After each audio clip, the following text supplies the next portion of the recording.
So now that we've talked about the complex plane and trig form, we are going to do some conversions going between rectangular and trig. So this first example, we will do in radians. So in this unit, we'll be dealing with degrees and radians. We will always specify based on either the domain restriction or we will just include it in the instructions.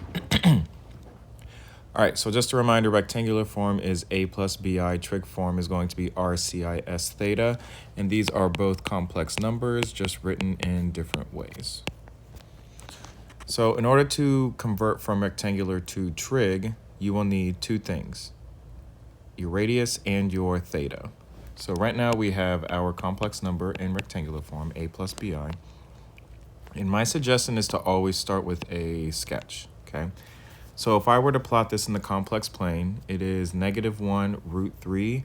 That means horizontally we are traveling -1, and then vertically we are traveling root 3. So we will be in quadrant 2.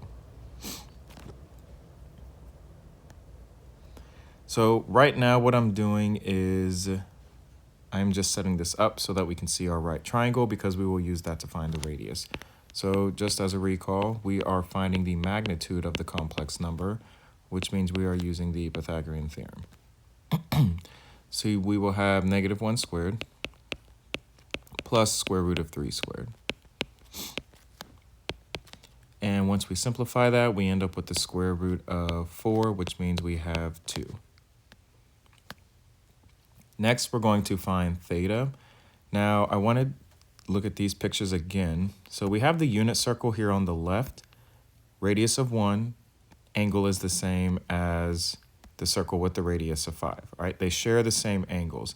So if we see the points, they kind of resemble coordinates for the unit circle, we might be able to manipulate it in order to find out what the exact angle is. Because this says non-calculator, there will be examples where it's not a standard coordinate, so you will have to use the calculator.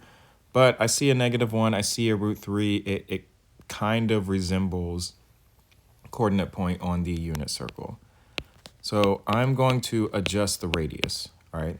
So right now the radius, our r or the modulus is just 1, but what if I divided it by 2, okay? Because this one here, this complex number has a radius of 2, but if I can shrink it down to where it has a radius of 1, maybe we can get what this angle is. So instead of 2, I'm going to divide both of these by 2 so that now we have a radius of 1.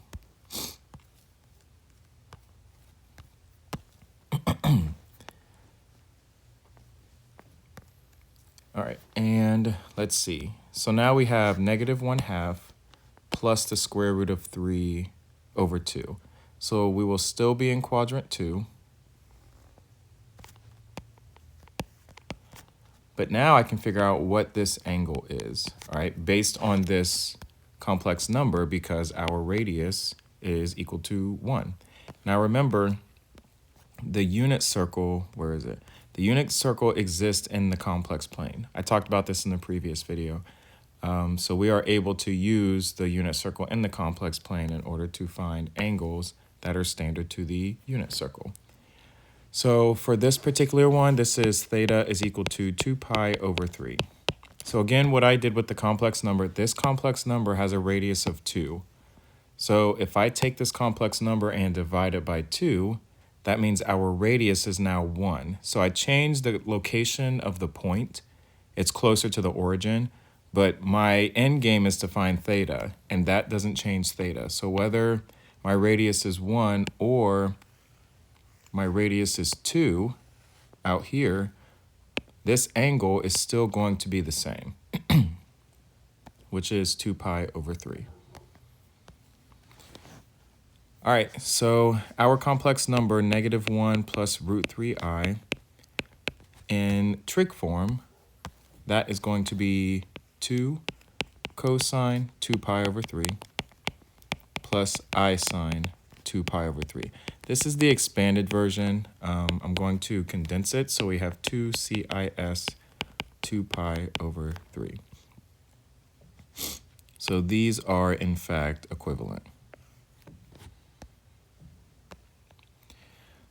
All right, we have another example. We're going from rectangular to trig. So the instructions say find the trig representation for the following complex number 2 minus 4i. This is a calculator example. Let me go ahead and get the calculator ready. Sorry, I should have had this prepared before. Get the ads out of the way. And we'll split the screen.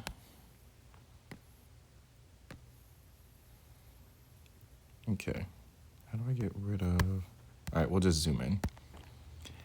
Okay, so now we're ready to go. So I'm going to sketch a picture, draw a sketch, sketch a picture, draw a sketch.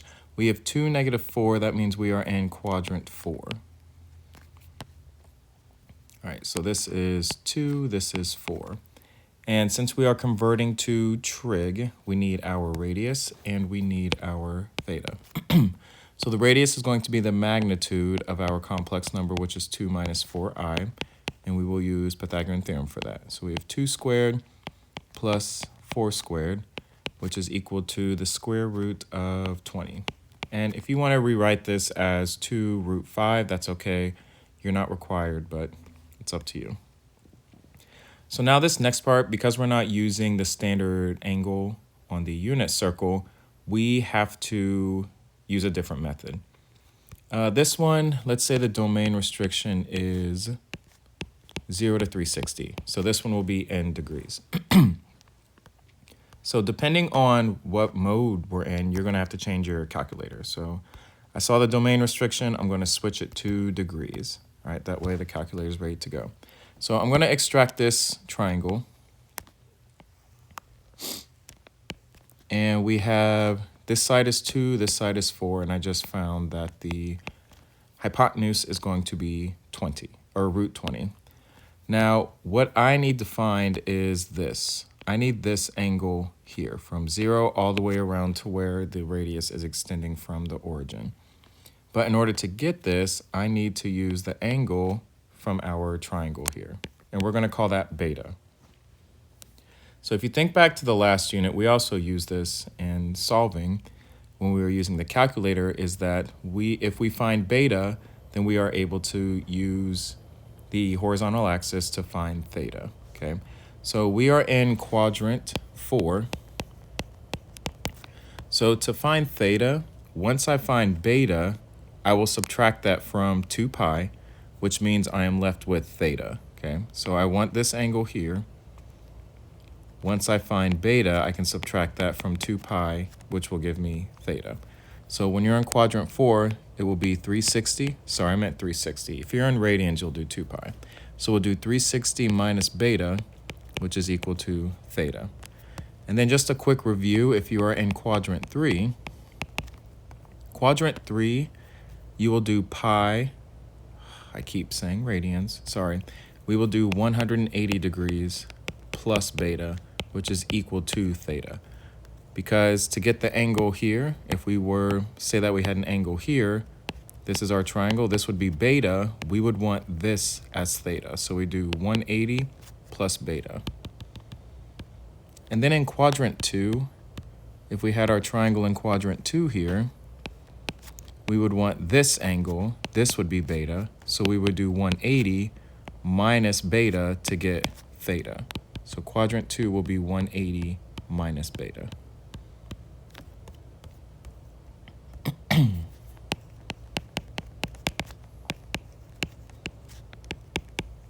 And then in quadrant 1, beta is theta. So you don't have to do any subtraction or addition. Okay, so when using the calculator, this is pretty important. Actually, it's very important. But for now, we're just going to do quadrant 4. So to find beta, you can use any trig expression, but usually your radius is not going to be a clean value. So we typically just use tangent. So tangent beta, that's going to be equal to opposite over adjacent. So opposite is going to be 4 and 2. Now, we will always take the absolute value. We always want our beta to be less than 90 because we are using this method here. Okay, so we always take the absolute value. So the fact that it's negative, it doesn't matter. Now to solve for beta, we will take the inverse tangent of both sides, and that's just going to be 2. And now I can find this in the calculator. So inverse tangent of 2 is going to be 63.434 degrees. Now this is beta. Since I'm in quadrant 4, I need to use 360 minus beta to get theta. So theta is equal to 360 minus 63.434 degrees. So that means theta is equal to, now when I'm in the calculator, don't just do 360 minus 63.434. Don't type that in, all right? What you need to do is you need to go up top and copy it, okay? So we end up with 296.565 degrees.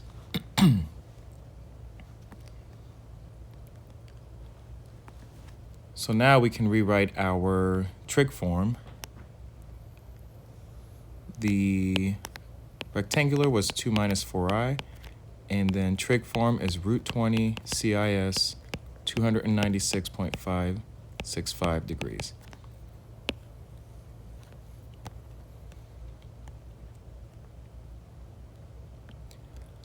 All right, so that's rectangular to trig. Now, what about going the other direction? Let's go from trig to rectangular. So this one is a lot more obvious what mode you'll be in. It's in degrees here, but you will also be provided a domain restriction. So we're going from 0 to 360 degrees. Now, to go from trig form to rectangular, so right now we are in ICIS theta. We want to go to A plus BI form. All you have to do is evaluate. Okay, so I have 4 cosine of 150 degrees plus I sine of 150 degrees. So these are standard angles on the unit circle. We will be in quadrant 2. Cosine of 150, that's going to be negative root 3 over 2. And then sine of 150 is going to be 1/2. So once you evaluate your trig expressions, you will distribute the radius. So we have negative 2 root 3 plus 2i, and then that is our rectangular form. So significantly quicker than going from rectangular to trig, because you already have your radius and your theta. You just evaluate and then you're finished.